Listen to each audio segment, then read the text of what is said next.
Le dimanche 21 septembre 2025, bismillah, mashallah, Dev Live Lambu Diaspora ak YouTube Dr Zil moo leen di nuyu bu baax di leen jox seen wàccuwaay seen yéeguwaay bàyyi nañ si jàmm maa ngi si jàmm bu baax di leen wax namoon naa leen xaw nañu gëj live tuuti di sant yàlla borom bi di wax alhamdulilah rabbil alamin julli ci yonente bi allahumma salli ala sayyidina muhammadin wa sallim nuyu waa kër Insa Ruhullahi ibnu Mariam Musallam yi leen nuyu te di leen sant ndax ku santul nit doo gaaw a sant yàlla loolu la alquran wax mën na nekk le 22 septembre tamit dépendamment fi ngeen nekk ci àdduna bi mën na nekk leen ci yéen fi may waxee ak yéen nii il est 21h10 fii ci Ndakaaru Njaay di nuyu àdduna bi wërngal këpp fàttewuñu kenn di leen ñëw ci kanam tuuti ak gars yi waaw Amel the Great merci beaucoup dépeg la affaire bi tap seen wala boog seen ñoo ñuy gungee ci liggéey bi di leen sant bu baax te di leen nuyu di leen wax ni daj na àdduna bi yëpp worldwide n'est-ce pas xam ngeen nu muy demee su dee yaa ngi États-Unis Canada amoon looy fay ci frais d'envoi $0 ngay fay $0 sax moom daanaka di ko fay moom amul frais d'envoi daal voilà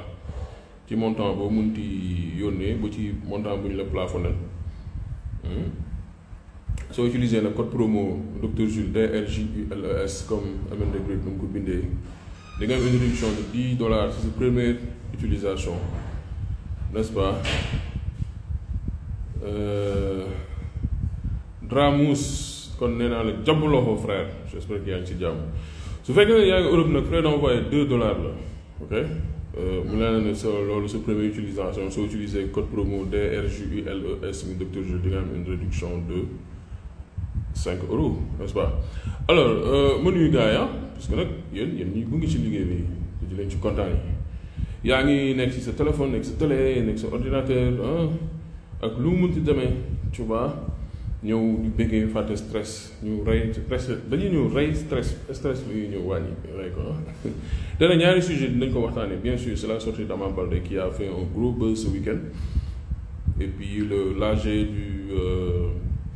du CNG bu ñu amal démb alors Muxtaar 295 yaa ñu ko dugg kon live bi tuddee naa la ko gëléem la ñuy rey rek ok Faye nuyu naa la Sidi depuis Winnipeg foofu Winnipeg commencé na sedd Canada war na commencé sedd période bii nii quand même fin septembre day commencé di sedd surtout guddi bi Guèye l'original nuyu naa la Mame Ñambaan nuyu naa la Aliou borom foo nga xam ne mooy Londres maa ngi lay bëgg bu baax Franco naka la Ajita Jayna Mame Ñambaan ok taka fila gab Mbay Fall Diop borom Tëngéej naka mu ak naka la waaw le temps gars yi ñëw par nank ñoom Assane ñu ngi ñëw ñoom docteur ñu ngi ñëw Ibou le juge tamit dina ñëw ñu def ko benn waxtaan ak 4 sec Abdoulaye maa ngi lay seen Cheikhoulaye maa ngi lay bëggee bu baax a baax donc man samay impression si bon de toute façon j'avais dit par rapport ak le débat sur l'immigration on va en parler inchallah dinañ ci waxtaan man sama impression par rapport à la sortie d'Ama c'est il a quand même bien parlé pour dire vrai quoi parce que moom c'est pas un as en communication c'est pas un grand communicant quoi parce que day waxee xol dama wax tout le temps ni ko wax moom ñeent la quoi c'est-à-dire contexte yi fi nga ko waxee c'est très important te man dama yàgg wax ni baykat sa tool waaye mbër ca entraînement wala ca bërëbu entraînement ba nañ la fekk fi ngeen liggéey mbër moom ñoom ñoo koy waxal seen bopp seen bureau mooy seen salle de gym wala seen salle de musculation wala seen terrain d'entraînement xaaral ma couper lii sinon les appels risquent de rentrer voilà ñi ngay waxal c'est important ñu nga xam yow sa cible tu parles à qui kañ nga ko wax c'est important parce que des fois nga wax benn doom fi nga koy waxee yëpp c'est important mais période bi nga ko waxee du dal du jàpp quoi en tout cas j'essaie de traduire en français où en quand comment n'est-ce pas mais pour dire vrai de manière générale su ma ko doon jox note j'allais dire 8,50 sur 10 c'était un peu émotionnel par moment mais c'était moins catastrophique quand même que bi mu njëkkee wax waaw c'était moins catastrophique alors vraiment moins catastrophique parce que Ama du mbër mu ndaw mbër mu mag la Ama Baldé du des fois damay naan xamul dayoom quoi mais mbër mu mag la c'est un très grand lutteur macha allah te mbër mu mag communication am dafa war a millimétré maanaam lu ñu war a waxtaanee la dañu war a teg big ak feuille nga toog ak ay experts gars yi na la non suñu la laaj parce que mënuñu la laaj lu dul yow ci sa domaine te gars yi à l'avance xam nañu ci li ngay wax même bu seetaanoon interview bi li nga xam ne Ama Baldé dina ñëw ci lii dina wax ci lii dina wax ci problème familial am dina wax ci avenir am dina wax ci ay blessures am dina wax ci situation comme voilà problème justice yu ñuy wax di gars yi di ko rimburu mandaat donc loolu day tax ba nga xamee ni man d'accorduma mbër di dugg ci live en toute honnêteté live nii waxuma live bu ñu la invité de suñu la invité c'est autre chose loolu war nga ko ci mën a wax ak sa team n'est-ce pas ngeen xool ci lii nañ ci wax lee duñ ci wax mais jékki saa nii rek dugg ci live nii non tu vas dire des conneries c'est sûr et certain amoon damay wax tout le temps nii ñi dañoo xeeb communication mais ça peut être c'est quelque chose de très dangereux man soo ma tegaloon maanaam fetal nga tegal moo wax ma jël fetal bàyyi wax parce que fetal mën nga bañ a juum quoi ça dépend mais wax su xasee ba dem non c'est fini dootul ñëwaat te li gën a dangereux ci àdduna bi mooy wax fekk da ngaa kontaan wala nga wax fekk da ngaa mer loolu ça nous concerne nous tous loolu ça nous concerne nous tous man par exemple dans ma vie j'ai appris une chose lu ma mer lu may njëkk def mooy damay génn mais du ma répondre sur le coup parce que sinon tu vas dire une connerie quoi. alors suñu jëlee communication tu sens que ni am na ñu waxtaan tu sens que ni am na ñu ko conseillé tu sens que ni il a parlé là où il devait parler attention Ama Baldé mi ngi gëj a wax ci face à face am ak ci triplex bi su mu juumalee ci la gëj a wax xam nga loolu du tey waaw triplex bi mu defoon ak Franc loolu kon c'était avant février wala début février côté yooyu noonu donc toog na quasiment 6 mois 9 mois waxul donc entre bien sûr rek dugg na ci live bi on sait qu'est-ce qui s'est passé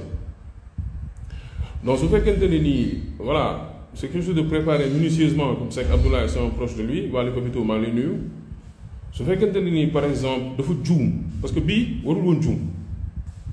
su juumee juumaat rek non il passe non su boobaa mën na sax laal carrière donc il n'avait pas le droit de se tromper ci lu muy wax ci mots yu muy utiliser ci intonation bi ci ton bi gars yi man damay wax tout le temps ne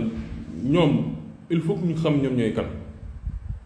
il faut nga xam ne man du ma n'importe qui gis ngeen vidéo bu mu génnee ci Fadam actuellement dépassé na 50 000 vues da lay leen dina def 200 000 vues c'est sûr et certain parce que ki ko wax la su doon def ay 2000 vues lay am ak yu demee noonu mais c'est parce que c'est Ama ku dul seetaan làmb sax day bëgg intéressé wu ci lan la Ama Baldé wax ba pare surtout ci ku gëj a wax mu dugg nag ci ay sujets yu bari affaire justice bi j'ai trouvé que c'était pas mal mais encore une fois fanam suñu waale ñu koy nuyu baax dam na liggéey bu rafet di ko féliciter aussi parce que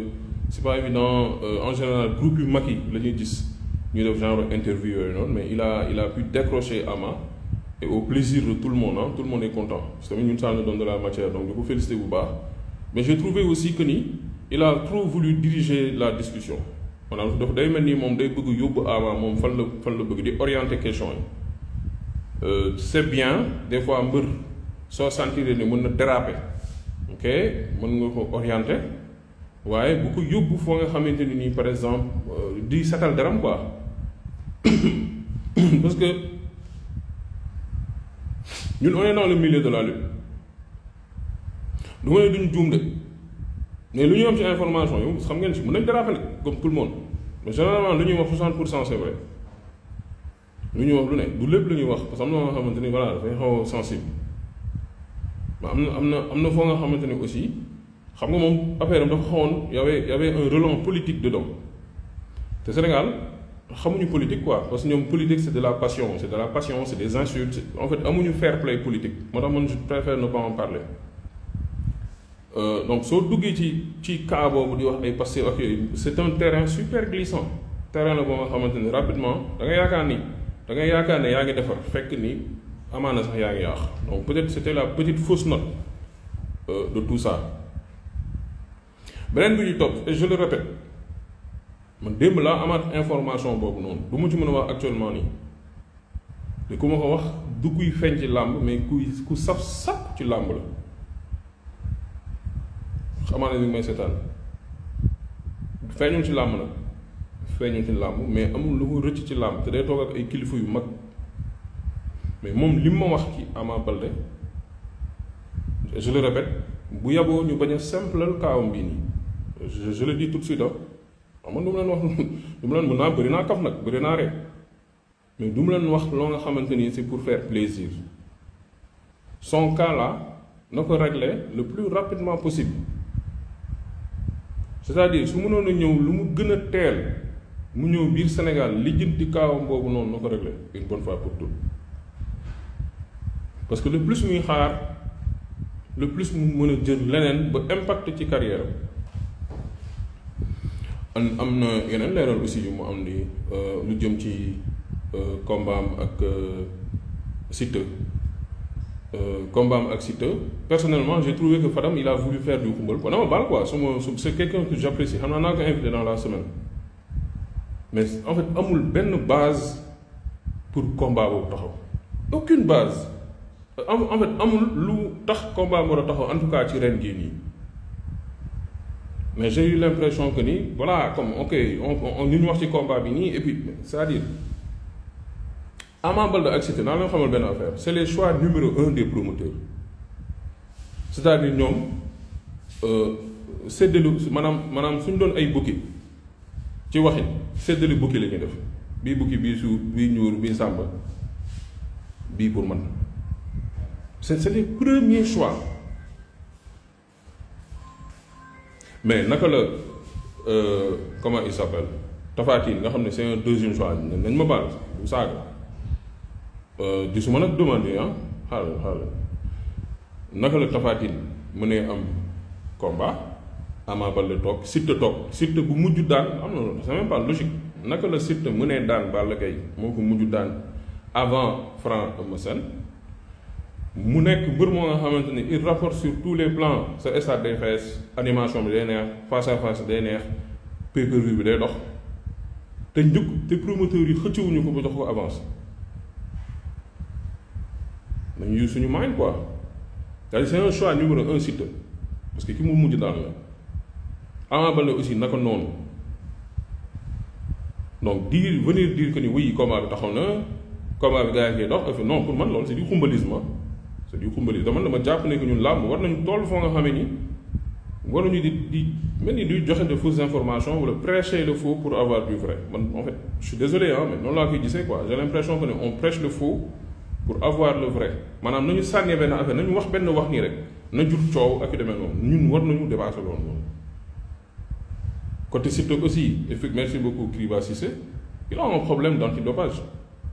bon, pas que dafa am problème antidopage mais dossier antidopage c'est toujours en cours mais comment est-ce que kenn ki tu as un combat avec Reug Reug yaa ngi jóge ci ay blessures yaa ngi ñëwaat moom Ama Baldé pour bëgg ñëwaat dabe keneen kii yaa ngi am ay problème antidopage benn promoteur jox la avance nii te jox na say morom avance après ñu ne combat boobu day taxaw kon loolu je suis désolé mais c'est pas vrai nañu servir amateurs yi lu baax di leen servir luy dëgg tu vois am ay vues c'est bien personne ne court derrière les vues bien sûr mais aussi les bonnes informations moi ça me fait mal de vous à moi des fois tu vois un titre la dernière fois ils l'ont fait sur le frère de Eumeu Sène là comment il s'appelle xaw ma naka Ngom Khadim Ngom mais gars yi titré oui mais ça titre dafa grave quoi mais ñaar ñu bokk ndey ak bàyyi ngay titré loo nga xamante ni nit ki su duggee ci biir vidéo bi du gis loolu noonu en fait on le fait dama ci boole sama bopp génne mu ci sama bopp en fait dañ koy def mais sans gêne quoi waaye da ngay ñëw titré kii ñi lu faux après noonu nga am tëdd sa kër tranquille di nelaw nii ma di di nelaw bay kii quoi bay yuut da ngay nelaw bay yuut après yow tranquille quoi tu es derrière ta caméra yor sa micro nit ki kii tu titres les choses comme tu veux ah mais franchement hein, à un moment donné c'est abusé alors wax na ci loolu wax na ci ay blessure am tamit donc loolu c'était une erreur pour man de professionnalisme erreur bi du ma ko wax moom mais je vais dire son entourage un lutteur qui est blessé du bëri c'est aussi simple que ça man awma ci ay xel ñaar quoi non dama bëgg ba sauver bis bi wala man am waa ji guerrier la non man réfléchir wu ma noonu quoi je ne réfléchis pas comme ça tu es blessé tu vas te soigner bëre sport de santé la sport de santé publique la ku wér moo koy def ku wérul parce que bu la sa tur wala sa palmarès wala sa jaar-jaar yóbbaale ba nga yaakaar ne ku taxaw sa kaw rek sa kanam rek mën nga koo fàtte ni gay ne ça marche pas comme ça ça ne marche pas comme ça le sport de haut niveau dafa am ay réalité bi parce que sacrifice bi nga def ci sa yaram daj ko amaana sa adversaire il a fait le double te xamoo amaana sa adversaire liggéey na loo nga xam ne sax yow liggéeyoo mais man personnellement erreur mënta raw ngay am benn blessure yow tu pars à 75% sa adversaire mi nga à 95% nga ne non man mën naa ko daan ci 75% yooyu loolu c'est une erreur. Balla Gaye souvent ñi dañ ko doon induire en erreur ci côté boobu da nga daan dégg ñu naan la Balla Gaye même à 60% mën na daan mais c'est quoi ces histoires là non c'est-à-dire ñun on doit avoir des lutteurs qui sont à 90-95% et non négociables te loolu entourage moo ko war a imposer mbër mi c'est l'entourage qui devait dire à Ama Baldé da nga blessé contre Modou Lô doo bëre amul négocier da nga blessé contre Gris Bordeaux doo bëre da nga blessé contre Franc doo bëre encore Gris Bordeaux tu peux le négocier mais des lutteurs comme Modou Lô comme Franc mais c'est pas des du ay mbër yi ngay jël à te pareew am déet nan ngay bëree ak Modou Lô te nekkoo à 100% loolu xel xalaatu ko donc man je pense que ni loolu peut-être qu'il se rend compte de cette erreur xëj na du ko defati ok mais li wóor te leer mooy mel na ni wax na ni aussi que combat bu ko gën a metti wala defet bu ko gën a metti c'est contre Franc xam nga Ama Baldé moo andi Franc fu mu toll nii niveau bi Franc nekk nii Ama Baldé du pour ne pas dire que moo ko créé wu ko mais Franc niveau bu mu nekk nii ba bëri Eumeu Sène bi ñu wax combat ak Tapha Tine c'est pas du l'autre là du Bombardier du Bombardier mais Franc la donc il lui a ouvert un boulevard du ko ubbil ngan di dofu boulevard te moom li koy rey ba mu dee mooy dafa émotionnel day wax ak xol loolu moom carrière Ama Baldé fu mu toll nii su sooxee wax ak xol bëgg forcer bëre yow yaa ngi bëre Modou Lô mi ngi lay otal di la piéger tegal la ndëgg sërëx moom su parewul du bëre yow parewoo nga bëgg bëre ak moom c'est insensé moo tax on a vu qu'est-ce qui s'est passé beneen bi ci topp aussi ci li nga xamante ni wax na ko comme déclaration c'est ses problèmes familiaux avec son frère sa sœur loolu aussi xam nga man dafa am benn baat boo nga xamante ne nii man les gens l'utilisent mais dama yaakaar ne xamuñu ni ñu koy utiliser dafa da nga ji non c'est leur vie privée soo ko tegee ci pénc bi rek nekkatul vie privée c'est fini vie privée xanaa mu fuité keneen jël ko teg ko ci kaw place publique mais su fekkente ne yéen a jël seen micro ba wax kii tontu génn na ci cadre privé bi mi ngi ci cadre public bi ku dee sa marché ba yaa jaay sa bopp wala boog yaa tàgge sa bopp balaa may dugg foofu noonu sax donc les erreurs ces blessures yi nga xamante ne accumulé ko j'espère parce que xam nga man mbëri seen doo comprendre en fait ñoom comment ils appréhendent les blessures je ne comprends pas man sama genre bi man sama biir fii daw sax saa du ma def moi je réfléchis comme ça aw ma ci xaar ma yàlla quoi c'est-à-dire man c'est non négociable su ma doon génn nii ma faxasal du ma dem parce que sama yaram la quoi c'est ma santé c'est moi et da ngay xool conséquences yu muy jur après. Je vais donner l'exemple de Boy Niang. Boy Niang a été très intelligent d'avoir repoussé son combat contre Reug Reug. Reug Reug tamit pareil mais Boy Niang à ce qui paraît loolu tabaakaan yi moo ko wax mooy dafa bëri ak blessure ak Modou Lô ñu bëri ba pare mu nëbb blessure boobu noonu entourage à ce qui bii papam yëgee blessure boobu noonu pour ne pas dire que da koo dóor mais quasiment da koo saaga parce que xam nañu en fait conséquence boobu noonu lim lay jural ci blessure donc man malheureusement je ne peux pas défendre un lutteur bi xam ne ni dama gaañu mu am possibilité dem faju daax combat bi mënuma la défendre donc moom aw ma ci yàq aw ma ci defal je pense que li ci des ci li mu wax mooy par rapport à sa famille li mu xam nga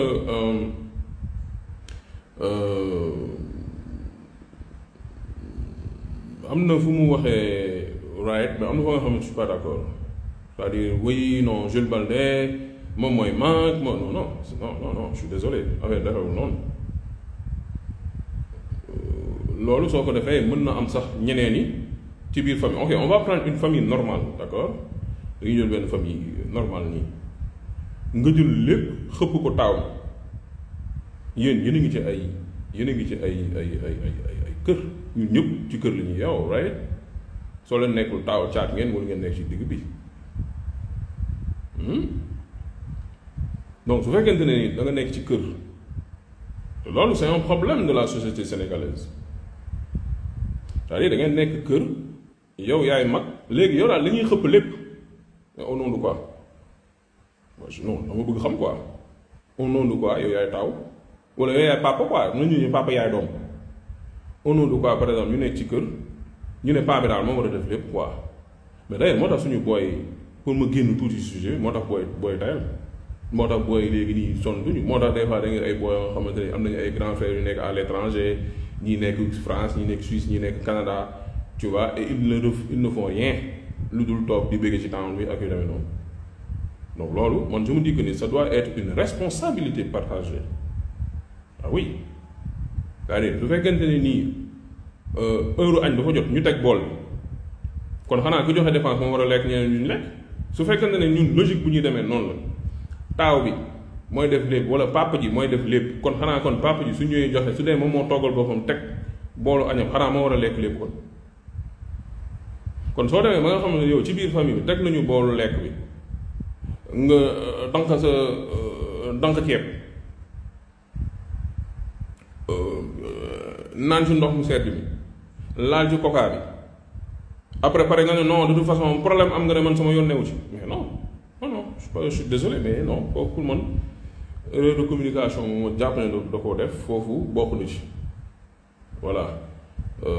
dëgg la nag il y a un responsable toujours dans toutes les familles mais la responsabilité elle doit être partagée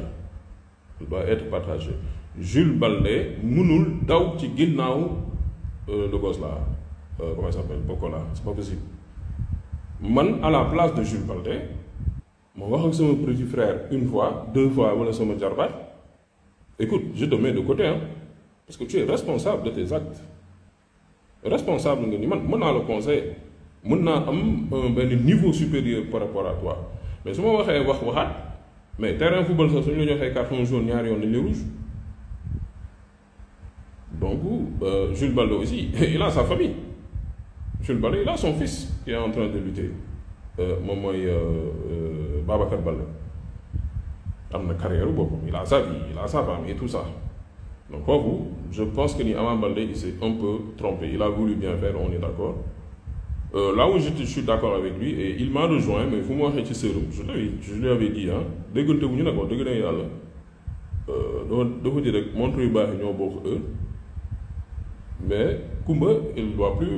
doit arrêter de faire des interviews au nom de quoi loolu la rek parce que da ngay juum te site internet yi lu ñu gën a bëgg seen àdduna te génnuma ci parce que dama cee bokk lu ñu gën a bëgg seen àdduna mooy nga juum mécanicien yi li mécanicien yi gën a bëgg ci àdduna mooy oto bu panne mécanicien li mu gën a bëgg ci àdduna mécanicien yi suñu soñoon benn oto du panne wala benn oto du ñàkk panne c'est comme ça parce que les sites ils vivent de vues ils vivent de frasques c'est la triste réalité je suis désolé donc suñu la tàllalee micro nga juum même suñu la ñenn ñi bokk mën nañu rectifier on est d'accord mais ñenn ñi su leen leer na xam dañuy xam ne def nga penalty ils le savent instant yi leen interviewé xam nañ ne def nga penalty mais yaa xam nañ ba dugg seen kii nekk si explosion bombe nucléaire kii affaire bi ne vëb ça c'est le réflexe naturel du journaliste reporter animateur tout ce qu'on veut le malheur des uns fait le bonheur des autres neexul wax mais kii di defar ñu koy wax de jaag wala keesu nit yu dee su doon sa comme su ñëpp dundoon amaana du am lu mu dépensé kii di dem ci armée yi di gas pour denc ay néew mais su ma waajee je suis désolé il faut que les gens meurent pour que moom mu mën a joxe dépense këram am na ñoo nga xamante ne seen dépense su kër c'est le malheur des autres c'est comme ça la vie àdduna moo demee noonu am ñoo nga xamante ne nii malheuru ñenn ñi moom mooy tax ñoom ñu dund le pompier il fait un excellent boulot dama leen di faral di tudd mais pompier jéyee su amul woon kon pompier doom ñu dégg ma nag ak nopp bu baax non wax dafa jafe c'est pas que ñoom loolu moo leen neex waaye ñoom seen liggéey lii tax ñuy dund day fekk ne day am ay accident da am ay kër yu lakk dafa am ay oto yu def ay choc dafa am scooter bu def choc c'est dommage mais c'est comme ça donc au lieu que ñuy retourner wu di dal journaliste yi non nii wala reporter yu non kii di wax moo war a xool li muy wax c'est tout kii di wax moo war a xam ne man sama wax dafay engager ay nit sama wax dafay am répercussion yu mag waaw gis nga plombier yi sax plombier yi sax bon sama gars yi ana ngeen suma gars yi soo leen fi nekkee def leen demande ngeen ñëw aljantal moom tëdd na plombier lu muy pour ñu déconner tuuti li plombier di ñaan mais muy am ay fuite affaire yi di bouche c'est comme ça sàngkati néew yi pareil c'est dommage on est triste on est désolé mais c'est comme ça la vie àdduna moo injuste mais noonu la demee donc jàpp naa ni li mu wax sërëm téere la na bàyyi def ay interview wala interview bu ci dàq daal muy interview après combat voilà soo doom daan ñu tàllal la micro waaw kii waaw maa ngi ñaanal adversaire am ne ñoom ñëpp samay doom lañ loolu lañ tàmmoon n'est-ce pas alors vraiment loolu lañ bëggoon wax de manière générale mais encore une fois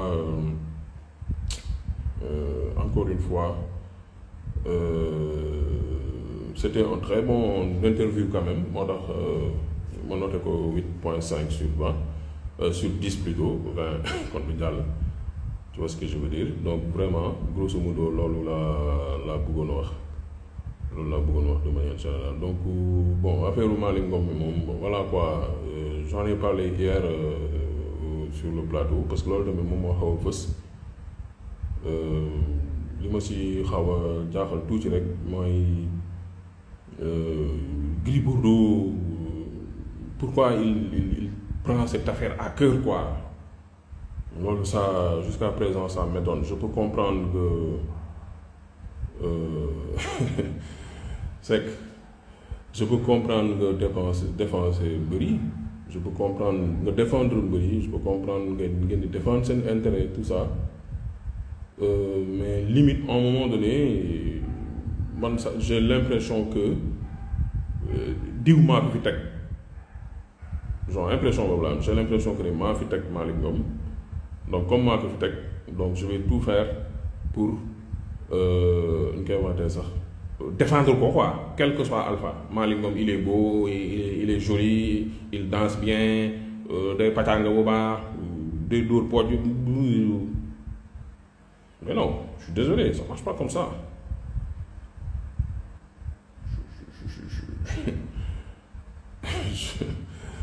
je suis désolé la réalité des choses ils l'ont induit en erreur. Ils lui ont fait croire l'irréel, ils lui ont fait croire à un rêve. C'est ça la réalité des choses. La triste réalité, moi, dañ ko gëm loolu amul moom Malick. Ils se sont rendus compte que ni bu ñu demee ba si cappaandoo ko ñu gis na ni la ministre là elle va pas reculer ñuy jéem a nag di recoller les pots cassés en faisant des déclarations incendiaires di génnewoo kii non c'est juste ça. Man j'ai jamais vu de ma vie en soi mais ngeen wax peut-être nag on va me dire que non làmb comme tout le temps refrain bi ñuy wax que làmb c'est un sport spécial làmb bokkul ak yeneen sport yi affaire demee noonu tu vois waaye man j'ai tout le temps j'ai toujours eu cette impression n'est-ce pas j'ai jamais vu ça en tout cas dans aucun sport musuma gis un pratiquant du sport buy défendre un directeur wala je l'ai jamais vu yéen su amee ci beneen sport ngeen wax j'ai jamais vu par exemple un Sadio Mané di défendre quoi di dugg ci ay réunion mais un AG du CNG lan moo ci yoonu mbër je ne comprends pas quoi saa yi ku ci nekk na xam rôle am na nga xam ne ni par exemple fu mbëri di tafe def seen conférence de presse yoonu CNG newu ci parce que entre mbër la manager bi su ñuy def seen truc c'est entre eux quand les promoteurs le font c'est entre eux mais quand le CNG fait son bilan lan moo ci yoonu mbër pour nous dire qu'il est bon il est social diw keroog mi ngi doon ngénte mu dem foofu diw keroog mi ngi doon mariage dem na foofu non il faut qu'on soit sérieux à un moment donné il faut que ñu sérieux affaire du jékki-jékki wax dans l'émotion di wax ay souvenirs yoo nga xamante ne c'était dans les années 90 comprendre ma loolu l'AG hier était juste un meeting politique def nañ seen bilan c'était bien mais à un moment donné ñoom père ngoone ñu ñëwoon foofu chacun kii yaa fi gën kii mais c'est-à-dire loolu c'est qu'un truc culturel c'est pas professionnel c'est en fait c'est ñun loolu suñu aada la quoi aada mooy diw dañ lay xeex utal la ay noonu non dañ lay xeex après xam nga say mbokk ñoom ku nekk jël micro waaw kii non waaw non yaa fi ne après ki ngeen yaakaar ne da ngeen di ko défendre yéen a ngi koy yaaxal di ko pëtëxal di ko suuxlu di ko dugal ci piège malheureusement ñun je pense pas que le grand public ils ont fait quelque chose à Malick Ngom. Malick Ngom il s'est tiré une balle en plein pied en acceptant année boobu nga xamante da koo signé c'était une erreur monumentale il le sait ñu ko gunge xam nañ et puis beneen bi ci topp les lutteurs des fois yéen yeewu leen bilan bu ñu gis ñaata lañ leen dagg 32 millions lañ leen dagg 32 millions yi suñ ko joxoon yéen seen association amaana assurance boo leen ko joxoon ñu démarrer jox leen ngeen signer benn convention ou bien loolu laa foog mais vous êtes tellement dans l'émotion je suis désolé vous êtes tellement dans l'émotion vous êtes tellement dans le seet cinéma ay diw xew la naa ñëw vous êtes tellement dans ça que vous oubliez l'essentiel 32 millions lañ leen dagg seen assurance du dara kan moo leen faj Moodu Anta bi mu gaañoo kan moo ko faj yeewu leen da ngeen bàyyi émotion bi ngeen nekkee yeewu leen da ngeen bàyyi nax yi leen di nax manipulation ak utilisation bi ñu leen di utiliser je répète encore 32 millions lañ leen dagg seen dagg yooyu seen bouteilles yi ak seen affaire yi nga xam waroo lañ ko def 32 millions. Le bilan du CNG nag parce qu'il paraît Marodi exploitation jox nañ leen 2 millions bon ils ont gagné 10 millions un truc national comité national boo am des revenus de 10 millions ci année bi nii man je trouve que c'est extrêmement grave je trouve que ni c'est rien 18 millions la ñu fekkoon ci kees yi daaw ak Birasène ñoom ñu liggéey fi 10 millions en une année ça veut dire quoi ça veut dire qu'ils ont des recettes de environ en moyenne de 850 000 800 000 par mois environ ci structure bu toll noonu bon dégg naa mu ni am na ay organiser ñu ay combats yoo xamante ni mise bi en tout cas dem na ba 50 millions ou des affaires comme ça en tout cas bref mi ngi noonu quoi donc man ok on va me dire que un éternel insatisfait et tout mais man j'ai l'esprit très critique noonu lañ ma yaree noonu lañ ma jàngalee je suis comme ça de nature voilà je suis critique tu vois avant que may gëm benn affaire je suis damay critique ba pare man je dis non avant de dire oui malheureusement je réfléchis comme ça benn affaire su taxawee voilà je passe par un non d'abord après nag commencer brain je prends les côtés positifs ma teg de côté jël ay côtés négatifs tegee de côté vraiment loolu lañ bëggoon gars yi da leen sant bu baax di leen gërëm xam naa on va se donner rendez-vous demain wala après demain pour yeneen live donc vraiment ñoom Lamine Seck Cédric tu vois ce que je veux dire Seck Abdoulaye ça c'est la famille Fat Bintou Djelani électronique Djenadi Malick Sega Abdou voilà gars yëpp quoi nekk leen ci jàmm Dewlaay bu Lamb Diaspora man dem naa